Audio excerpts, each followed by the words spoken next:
Welcome to Castaway's Choice. I'm John McNally. If you were to be cast away, perhaps forever, which 10 recordings would you take and why?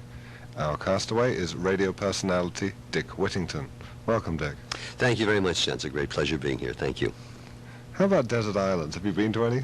Oh, yes, on a few occasions. In fact, a couple of promotional stunts. I have actually isolated myself on a desert island for 3 days just to see how I would react, and I reacted very badly. I was panic-stricken, being alone with myself for 3 days. So, yes, I have. But I never thought of this idea. I think this is just a marvelous idea. Where did you go to your desert island? This was a radio promotional stunt I had done off the coast of North Carolina, and they have dotted in that area. And it was for survival instinct at that time, and I can't remember why I was doing it. I was much, much younger and a lot more stupid, and I was showing off. I think I was showing off. And so that was the basic reason why I did it at that time. And I was broadcasting through an interesting hookup. They had a plane circle around. They could only bring me in, and then from the plane they shot down to the transmitter, and then I went out over that way. And it was all right. I mean, it was fun to do. I've always been a basic show-off. Well, you have dealt with music off and on in your professional life. Mm-hmm. How important is it to you in your personal life? In my personal life, it's very important. In my professional life, it's gotten in the way of my ego, I think. I didn't know I was going to say that. How did you go about choosing your 10 recordings? Well, one, you appealed to my ego, and I must congratulate and thank you very much. And I thought to myself, and I'm repeating myself from before we got started, what a marvelous idea. I just thought to myself, what a great ego stroke, being asked to pick out your 10 favorite recordings if you were stranded on a desert island, for example, and what the significance of those would be. And I just had such a good time. So basically, it's all emotional because I'm an extremely emotional person. There are highs, there are lows. In this, there won't be too many funny anecdotes that I know of. In fact, I don't even know. I would think of a record, I would think of the reason why I thought of the record, and then I would put it down. It was a first take type of a thing I was doing. Dick, you've chosen Frank Sinatra and I Get Along Without You Very Well. Are you sending a message to anyone with this one? No, my mother was sending a message to my father, and the reason I selected this, I think this song represented the first time I became conscious of music. As I told you, some of this is going to be rather sad, and I didn't think of this at all. This was somewhere deep in my subconscious. But I can recall this was around 3 or 4, and my mother would sing this song to herself mostly when I was around, crawling around the living room floor, and then she would forget some words and start crying, and then she would start all over again. And my father had left. I really didn't know my father. And this song, I didn't realize had that much of an impactful feeling to me, but it obviously does, because all my life I have had this song in my head, and through various up times and down times, I've sung this song to myself, and I don't even know the full score of the song, but that would be the significance of this.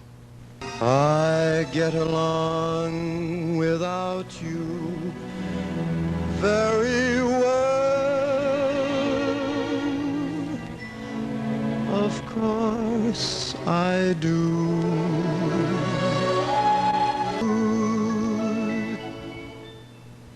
Dick, which part of the country were you born in?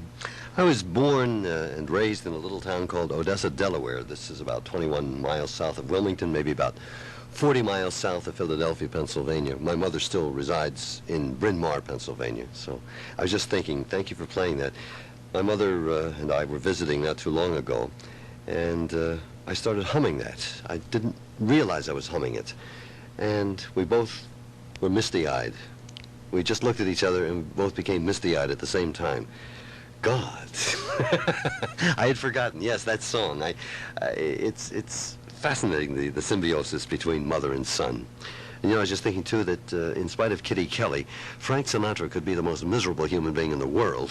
He could have given the devil lessons, according to Kitty Kelly. But damn, he can sing. Oh, my, he can sing. Good heavens. And how was life for you growing up as a young person? Oh, as a young person, well, I was shunted here and there. It was no fault of anybody. After the divorce, my mother couldn't afford to keep my sister and myself, And it was a question of, it was no one's fault. It was a question of being with one relative or another, my grandmother and grandfather.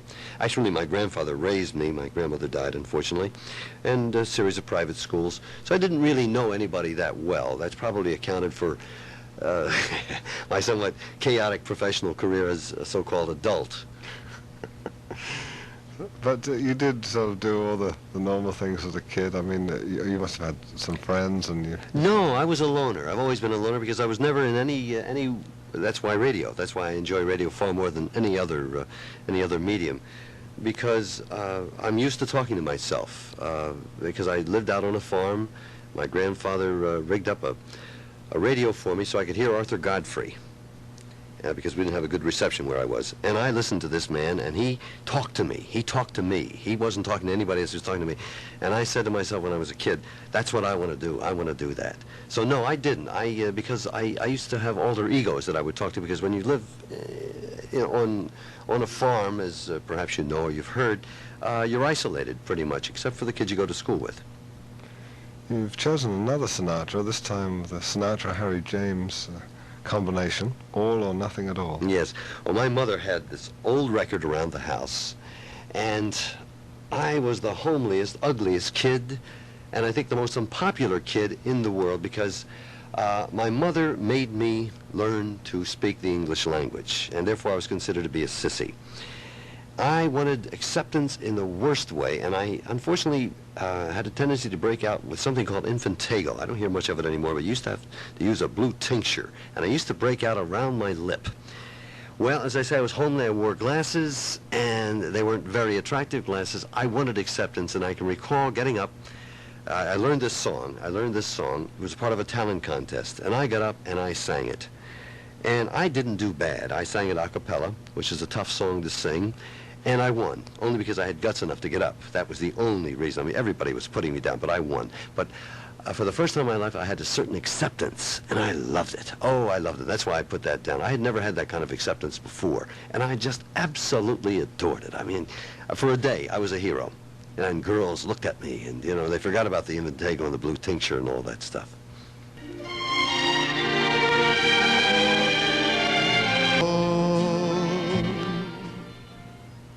Dick, you're in these many schools and living on a farm. How did you get off the farm? What happened? Well, my grandfather more or less insisted. This is a digression, and again, it's lovely to talk about yourself. You don't get the opportunity. As a kid, I was always beat up a lot. But for some reason, I've always had courage, maybe too much from time to time. And my grandfather taught me to box. I was an amateur. I left the farm, and let's see, I was living with, I lived with my mother for 3 years, that was it, in New York. And I learned streets, and I learned how to take a beating, and I also learned how to give a beating. And then I went into the CYO. I got in some trouble. The CYO, Catholic Youth Organization, got in some trouble. Rather than put me in juvie, in juvenile hall, the judge decided, because he knew that I was an amateur boxer, I was an amateur by that time, and I had a small reputation in the Bronx, and so he put me under the guidance of a Monsignor in the Bronx, New York, and so I was taught boxing, was taught how to box. So I did that until I was 18. I got hurt very badly, but I was an Army champion and all that sort of thing. That got me away. My grandfather, I wanted him to be as proud of me as he possibly could, and he was a great fight fan. I think that perhaps that was the motivation. I don't like boxing. I mean, I don't like being hit. Who likes to be hit? I love boxing, but I don't like being hit. Nobody likes being hit. The point is that I wanted him to see me as a boxer, not as a sissy, as he might have remembered me as, you know, coming and picking me up after I was humiliated in the small town where I'm from, etc. So it was that was the basic reason. But it was all over by the time I was 19. I got hurt. I was overmatched in Tokyo. But out of that came the voice. Oddly enough, the voice deepened for some reason because I was hit in the throat. Now that can either damage the cords permanently and give you a rasp, or else to do what it's done for me. Good Lord, it's amazing how these things happen. Yeah, it is, isn't it? Yeah, yeah. How about Miles Davis and My Ship? Miles Davis, well, who can't love Miles Davis? This was in Oakland, and I was a jazz disc jockey on KROW, Dick the Crow Night Watchman, and I took over for, I think, America's best jazz disc jockey. His name was Pat Henry. And I needed a job desperately because at that time I was recently married, I had 2 children, and I was broke, really broke. And so I listened to him every night, and I had heard a rumor that he was getting tired of working me all night, and so as a consequence, I went over and auditioned, and I did Pat Henry. I mean, I was not doing myself, I was doing Pat Henry. I used to emulate everybody. I would do a combination Pat Henry, Dave Garroway, the late Dave Garroway. And Miles Davis seemed to me just about the coolest thing that ever happened, that I had ever heard of.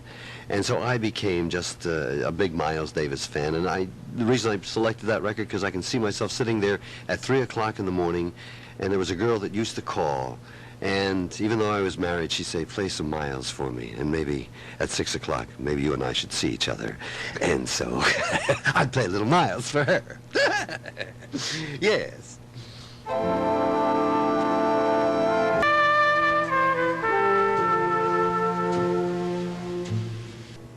Music for an all-night show, definitely. Yes, definitely. Can I just mention Gil Evans did the arranging? Of course, that was Miles Davis, but that's my favorite all-time album. Just had every cut in that album. It just can put you in the best of moods. That, to me, is a Friday night album after you've been through 5 days of whatever, and just sitting with the lights off and thinking your thoughts and listening to Miles and Gil Evans. How did you meet your wife? This is in Chicago, and I had had an early success in Cincinnati.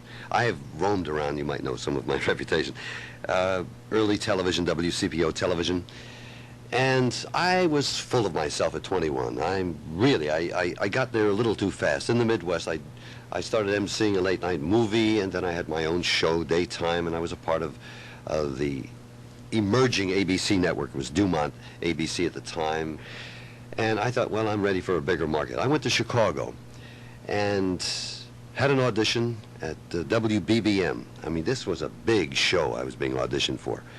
I had such chutzpah, such arrogance, and absolutely no respect for my profession. I went in hungover and did absolutely the worst show anybody could do. I was so ashamed of myself.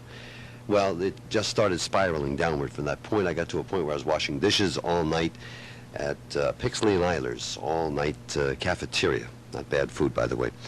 And I got a day job eventually in an office. I met my wife there. I was an expediter. I would run tools from one department to another, and that's where I met her. She was a wonderful, and she is a wonderful woman, the best woman maybe I've ever met in my life.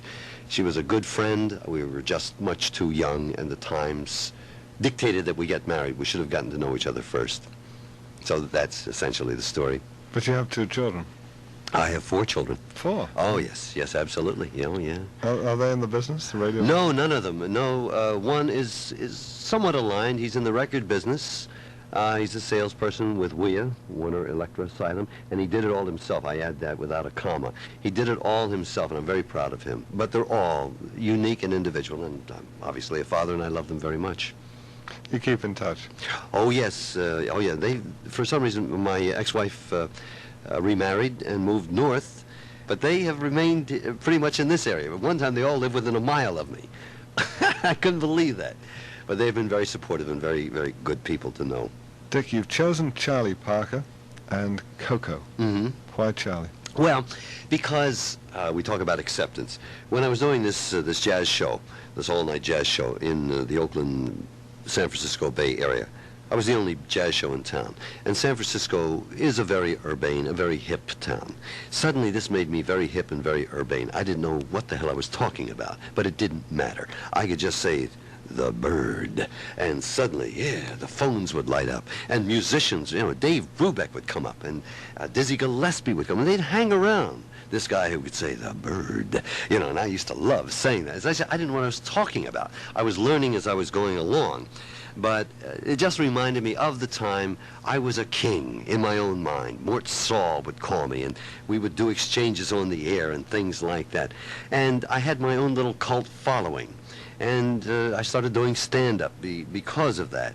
And Lenny Bruce would come over. And it was such a wonderful time in my life. I was dumb, I was young, didn't know what I was doing necessarily. But it just reminded me of the time. That's all. That's why I selected that.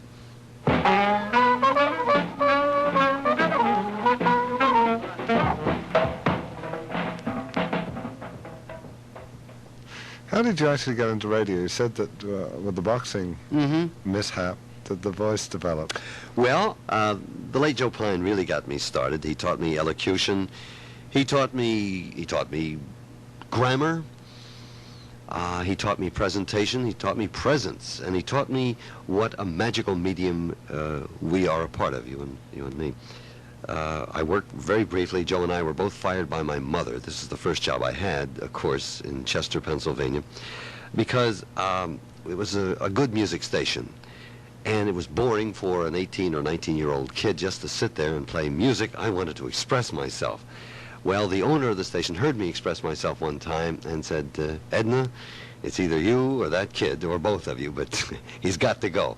So Joe was fired a couple of weeks later, and so we got into an old Dodge. And we did something that I would recommend to anyone. We did our own Odyssey. We just went from town to town to town, and he would teach me things as we were going. He could usually get a job at small towns throughout the country. We started in lower Delaware, and we wound in Maryland. We went to the South. We were both fired from Lumberton, North Carolina. I was run out of town by the KKK because one time I was describing a livestock auction, and there was a Guernsey cow. It was a black and white Guernsey cow. I think it was a Guernsey. And this is the big thing on a Saturday afternoon, and I said, I didn't know what I was saying at that time, just blurted out, now this is the only time you'll ever see black and white mixed in Lumberton, North Carolina. And I was we were literally run out of that town by the KKK. At that time it was the headquarters for the Ku Klux Klan. But at any rate, we went from town to town. We spent over a year doing this. And I got better, and so then it evolved from that point. Dick, what prompted your choice of Boss Gags and Low Down? Oh, well, this is... Everybody, I don't know whether you've hit this yet, John. I'm paying you a compliment. Your midlife crisis, have you hit it yet? I'm not sure. Really? Yes. I might be in the middle of it. I don't know. Oh, well, for me, it was a very dramatic thing. Everything was going well. The career was going well, television, radio, and everything was going very, very well. Then all of a sudden, I met a girl, and I don't blame this girl. She was very young. Very young. She was 21. And something happened to me. I fell in love. And I was just submerged in this, and I really was. I have never felt that way. I'm glad I've had the feeling. I'm glad I'm capable of the feeling. But it was crazy. I was crazy. It was a sickness. And that song, of course, was all a part of this era. This is 1976, wasn't it? Yes, 1976. And I love this girl, but I think that I knew it wasn't right. I knew it was crazy. But the record meant so much to me. I mean, I would cry if we would have an argument when I would hear the record, or if we did something happy together. The record always became important. I would play the record over and over and over and over again in the car where I was living at the time. It broke the marriage. It broke everything, quite frankly. And now I can look at it in somewhat, I suppose, logical retrospect. But at the time, it meant everything to me. Dick, when did you get the name Sweet Dick? Was it early on, or did it come along later? Well, everyone gives it an anatomical connotation, and really it has nothing to do with my sexual prowess or anything else. And most people snicker, you know. No, I was doing a talk show on ABC. This was in the late 60s, and it became a pretty popular show here in Los Angeles. And one night, I had a producer, and evidently this lady had talked to this producer, could I come down and meet Dick? And so he pointed out that I would be in the parking lot, come out usually 5 o'clock, etc. So I didn't know about this, and I came out, Dick, yes, and there was this woman, and she was trying to dress down. By that I mean she, I think, would have been in her late 60s, maybe early 70s, but she was dressed in a certain manner to perhaps try to take off, maybe 20, 30 years. And she did it very well. And she said, did you get my message? And I said, no, I didn't. She said, oh, I had called. And then she walked away. And I said, but it's okay. Why don't we go get some coffee? And there was a coffee shop. So we did, and we had a rather strained 15-minute conversation. There wasn't much really to talk about. So at any rate, then it was dusk, and I could always see this. We drove back to the parking lot. I took her over to her car, and she got in her car. And I leaned in and gave her a little kiss on the cheek, as I recall, and I said, "Thank you very much for coming, and I hope you'll keep in touch." And she said, "You know, Dick, you really are very sweet." Now, I know that that sounds almost as if I have written a very, very bad melodrama. But at the time, in this town, there was a Dick Whitting Hill. And my name is Dick Whittington. It's Carl Richard Whittington. And I always had the problem, "Oh, you're Whitting Hill," and blah, blah, blah. And it was tough. It was tough getting work at that time. And for some reason, I just glommed on to the sweet Dick.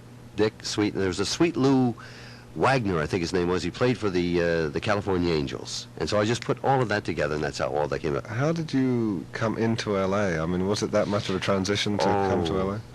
How I got here? Let me see. I was fired from San Francisco. I was going very well in San Francisco, radio and television, etc. And I was fired for my mouth. Again, I've always been rather outspoken and a little too candid from time to time. So with 3 children, a sports car, and a wife, I came down here, sold Fuller Brush, sold pots and pans, sold vacuum cleaners, all at the same time. If you didn't want a Fuller Brush, let me go out to the car, and I'd like to give you a demonstration of pans. I learned how to sell. I'm a pretty good air salesman, if I say so myself, I think, and that's how I did it. And eventually I got lucky. I got lucky on a small jazz FM station, and then a couple of other stations. And because I suppose I am different, I don't try to be different. I am what I am who I am.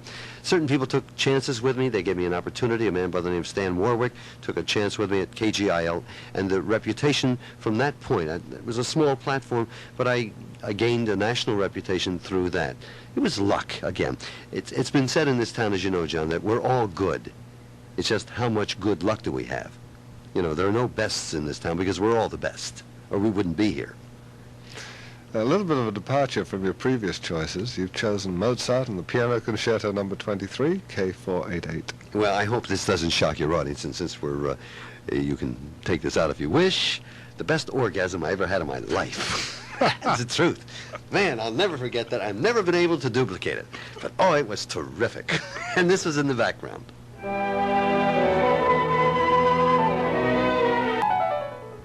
So you established yourself at KGIL and... well, KABC, KLAC, I've worked so many stations, you know. KGIL, I first gained the national prominence. Newsweek did a whole feature on me. Time did a whole thing. Why should they do it on you as opposed to any other radio personality? Oh, I don't know why they should. I mean, I'm being falsely modest, but I invaded Catalina when America needed to win a war. This is right after Vietnam. I took, well, I don't know how many people, 300-400 people who dressed in the war of their choices. And then I had the mayor of Catalina surrendered to me, and I wrote his lines for him. So it was a wonderful time, and I was marrying the Queen Mary to a little tugboat because one time I took the tour. It's much more interesting now than it was then. Those 66 dinghies, I had this kind of a mind, I guess, represented 66 illegitimate children to me. Why, I don't know. I happened to see a small little passenger boat. It actually was from Long Beach Harbor to Catalina, and they would go over twice a day. And it was passing by, and it was called the King of Long Beach. That was it, the King of Long Beach. Tiny little thing in comparison to the Queen Mary. And I just decided at that point, wouldn't it be interesting? What if, that type of thing. So before 10,000 people and all of the networks and the Goodyear blimp and the fireboats spuming the water up, and that was wonderful. I mean, even Harry Reasoner on ABC did an editorial on it at the end of his newscast. So I suppose maybe, to answer your question, maybe because of things like that, I'm a minister. Anybody can be a minister in this state, as you know, for $20, the Universal Life Church. One time I married not only 4 or 5 couples in a parking lot, but also over 1,000 dogs and cats. You know, and things like that, which, you know, I don't go out to do. It's just that I think to myself, and I'm sure you feel the same way, John, you think to yourself, why the hell not? You know? And this was all on radio? Live. Oh, yes, everything live, and that's the fun of it. And so I suppose for that reason. And, you know, I've been fortunate that way. How did your candidacy for Vice President of the United States go? Because you campaigned as Captain America. Oh, yeah. And I campaigned all over Southern California. The late Bruce Wayne would fly me. We'd do all of this live, of course, to San Diego or Riverside, Santa Barbara, San Bernardino. And then I would go out on the streets, all live. This is at KFI. And it was fun, because we have never had an elected vice president. And, of course, I was the antithesis of any politician. I was promising corruption. I was promising prostitution. I was promising everything that, of course, you naturally as a candidate wouldn't do. I was speaking truth out of the front of my mouth. I got 13,000 write-in votes, and that is the truth that can be verified in Southern California, which proves we're pretty strange here, but we're pretty wonderful at the same time. Appropriately enough, perhaps, you've chosen Anthony Newley's What Kind of Fool Am I? Oh, yes, yes. Well, I'm a great Anthony Newley fan, and the first time I heard him, I thought, good God. Well, I think maybe pretty much here in Los Angeles, I introduced Anthony Newley. He had just brought over Stop the World from London at the West End, where it was a big success. And one day, it was a Saturday afternoon, I was at KLAC on Sunset Boulevard at that time. Who comes walking in but Anthony Newley himself with Miss Joan Collins. He was going with Joan Collins. It's just before they got married. And he said, Whittington, I love your work. He sounds like Winston Churchill. I mean, he's always sounded like Winston Churchill. Well, that was a magic moment for me. The fact that he was listening to me and the fact that he'd heard that I had been doing that sort of thing, and I loved his music and that sort of thing. So we became friends. And so I'm just a great fan of Anthony Newley, and this just reminded me of that time. Cell in which an empty heart must dwell.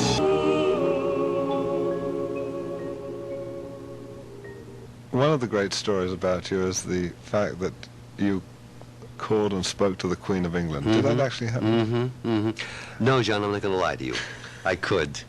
No, that's a myth. I didn't. I tried for 5 days to get through to the palace, and you know that's impossible. Well, the third day, a husband and wife came in, had just come over from London. And I have an ear because I'm in a business where you hear things more than you see things, perhaps. And I said, my God, you sound like the Queen. She says, yes, other people tell me that. So they had a little apartment over in Van Nuys, so I said, I'm going to ask a favor of you on Friday. Would you mind being the Queen for me?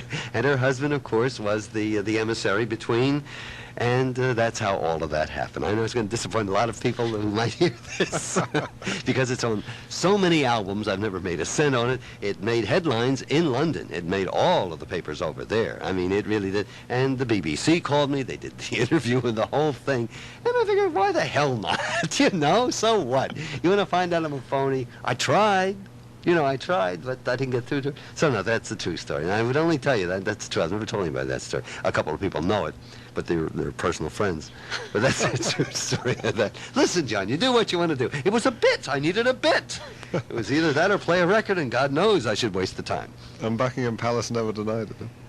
No, they didn't, which I thought was, that shows me the Queen has a lot of class.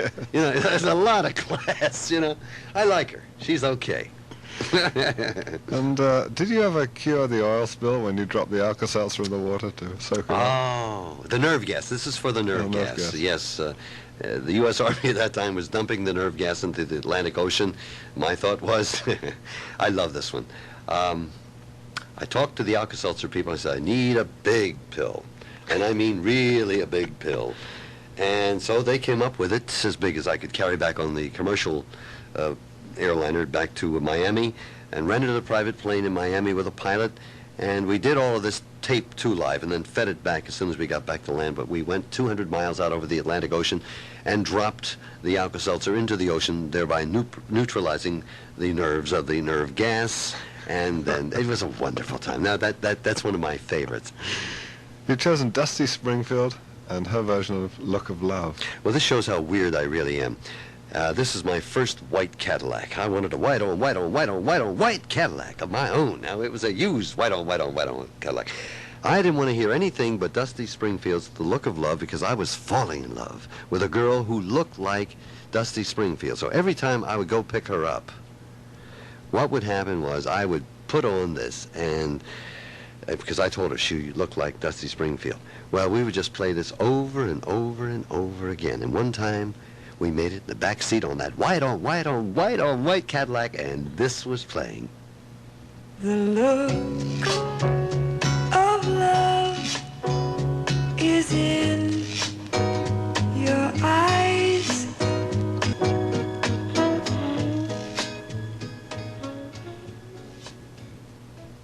Dick, I suppose you've got many more war stories in the chest. It can go on and on, but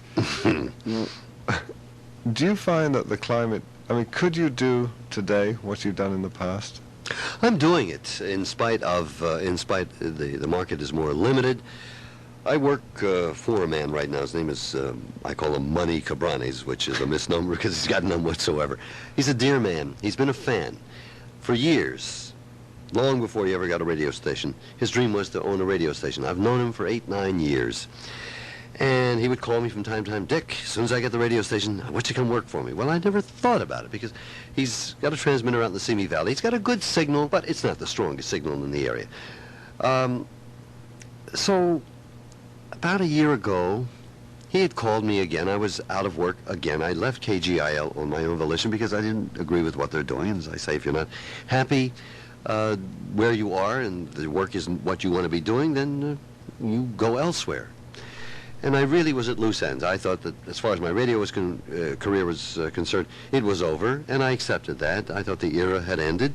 And Manny called me from time to time, you got to come out, come on. And so I would go out and do a guesting from time to time, and it's, come on, we'll work out something. He said, I know I can't afford to pay you, what you're used to getting, but we'll work out something. Well, we did. And it's a very, as I say, I'm working for Spit, but I am enjoying it. I am really enjoying it because I'm having the most fun of my life, and I'm doing the best radio of my life because I'm doing exactly what I think should be done. I'm not great every day, but I think that I do good work. I'm proud of the work I do. I have good people around me doing the kind of a show for an AM radio station, a suburban AM radio station, the only thing that I think will work. But we have an interesting relationship in that I'm the assistant manager of the radio station, so I control pretty much what I do. How much of a budget did you need to do your largest stunts? Well, the largest would be the Queen Mary marriage, of course, and everything into consideration. Running my, I was the Pope that day, Pope Sweeting. I was marrying, as I recall it. $28 was the cost. Yeah, $28. Yeah. You learn how to do, and I love that's the fun part of it, getting people involved with you. What have you done in television? Oh, everything from laughing to game shows. Oh God, I've talk shows, local and national. And, I've run the gamut of it all. What were you able to do on TV? For instance, the marriage of the Queen Mary, that wasn't on television, that was a radio No, show. it was covered by the networks, as I mentioned, but television, again, that's why I love radio. Radio is my favorite because we use this to death. It's the theater of the mind. You create the pictures verbally, and here's what I'm doing, and if you're really doing it, then they really believe you. Billie Jean by Michael Jackson. Well, there's no depth here at all. I remember taping this. I'm a big Motown fan. I love Motown. Oh, shoot. Music stops with Motown with me. I mean, I love doing choreography by Gladys Knight and the Pips. I can get up and follow the Temptations and the Four Tops. I love them. I love them. Okay, so I taped Motown 25 back, I think it was 82. Didn't even look at it for 2 weeks. I just had it around on the video machine. I didn't think about it. Well, one night I had nothing to do. I was drinking some beers at the house, and I got to this segment, and I saw this kid, this Michael Jackson, and it was the most electrifying performance I had seen. I was so excited, and I just kept playing it over and over and over again. So that's the basis of Billie Jean.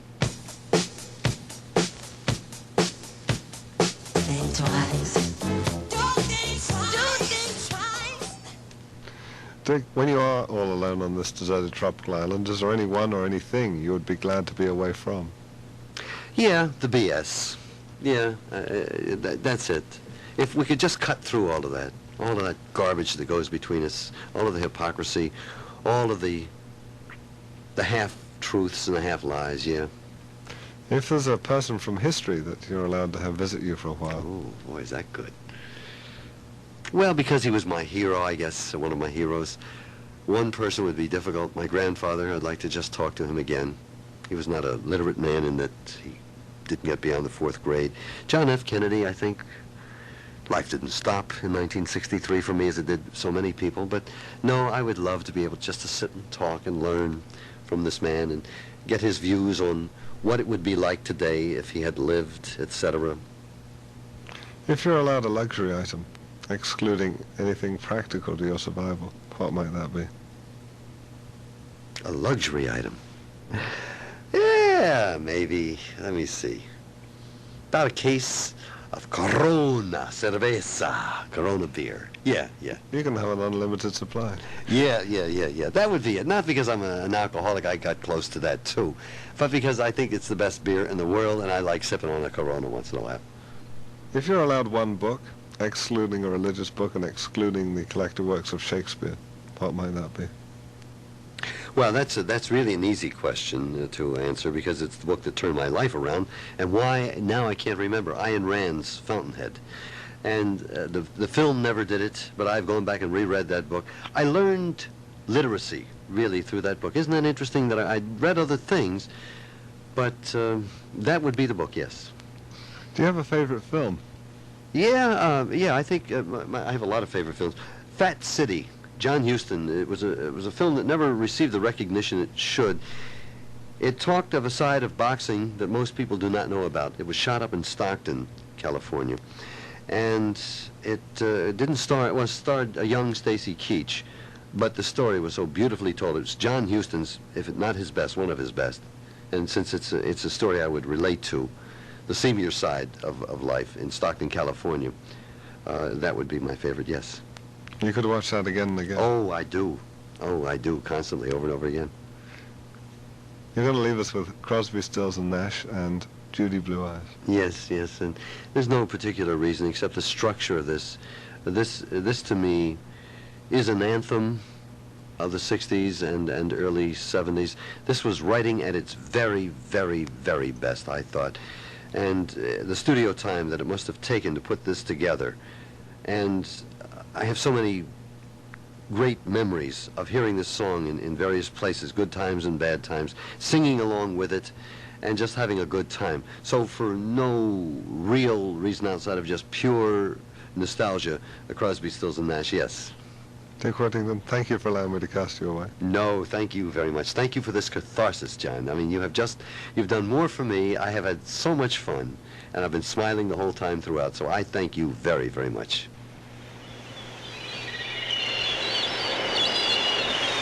For Castaway's Choice, Tom Strother is the technical director, Larry Stein the recording engineer, and Tom Reddick the editor. The production manager is Sylvia Cownins, the associate producer Carol Vogelman.